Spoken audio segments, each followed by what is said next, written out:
अब बात कर लेते हैं ओमान की। ओमान का एक बयान आया है ओमान से। ओमान का इनकम टैक्स लगने का फ़ैसला लिया है। अभी तक तो नहीं लगता था, लेकिन वहाँ की सरकार ने ऐसा निर्णय लिया है। ओमान खाड़ी सहयोग परिषद (GCC) का पहला सदस्य बनने जा रहा है, जहां अधिकतम आम आदमी वाले लोगों को इनकम टैक्स देना होगा।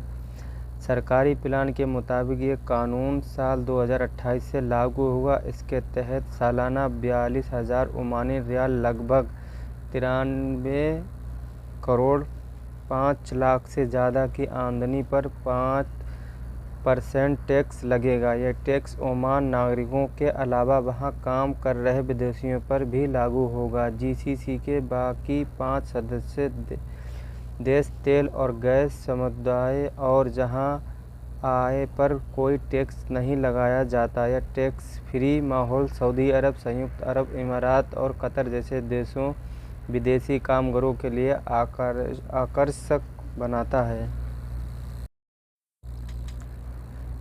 इजराइल और भारतीय कामगारों की हालत से चिंतित हैं। परिजन बोले, अब लौट आओ। इस हालात में ईरान और इजराइल के बीच करीब 10 दिनों से हमला जारी है। बीते शुक्रवार को इजराइल ने ईरान के परमाणु ठिकानों पर अन्य सैन्य केंद्रों का निशाना बनाकर हमला शुरू किया था। इसके बाद ईरान ने भी इजराइल पर जवाबी कार्रवाई शुरू कर दी। इन हमलों में दोनों देशों ने एक दूसरे को नुकसान पहुंचाया, जिसमें कई लोगों की जान गई है। फिलहाल दोनों देश के बचाव तनाव लगातार बढ़ रहे हैं। ईरान ने इसराइल तेल अवीव हाइफा पोर्ट पर भी मिसाइल दागी थी। इजराइल और ईरान में भारतीयों को क्या पड़ा असर?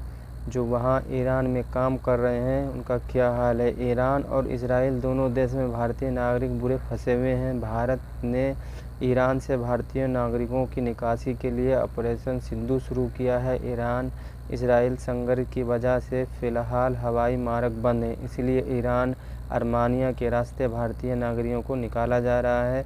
इसराइल में रह रहे भारतीय कामगारों की परिवार वालों ने ज़्यादा परेशान नज़र आ रहे हैं।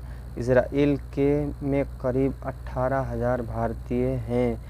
इनमें 6,694 जो काम करने गए हैं, अलग अलग कंपनियों में काम कर रहे हैं। इन कामगारों में से उत्तर प्रदेश, पंजाब, राजस्थान, महाराष्ट्र, कई अन्य राज्यों के लोग हैं। भारत में